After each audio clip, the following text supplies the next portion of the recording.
किसी सिंध हुकूमत के ख़िलाफ़ है तो हम चैलेंज करते हैं खैबर पख्तूनख्वा को, जहाँ उनकी 10 साल हुकूमत रही है, और पंजाब में भी जहाँ उनकी 5 साल हुकूमत रही है। मुकाबला सिंध के साथ किसी सूरत में भी करें। बाकी महंगाई है, महंगाई हुकूमत की पॉलिसी की वजह से है। जीडीपी ग्रोथ जो बढ़नी चाहिए वो गिर रही है, एक्सपोर्ट गिर रही है, इंपोर्ट बढ़ रही है, डॉलर बढ़ रहा है, ऑयल प्राइसेस बढ़ रही है।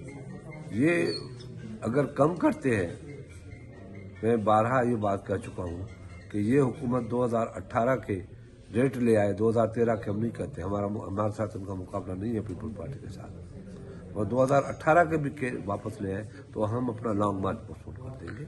ये क्या लेके जाना चाहते हैं लोगों के पास कि हमने ये महंगाई की है?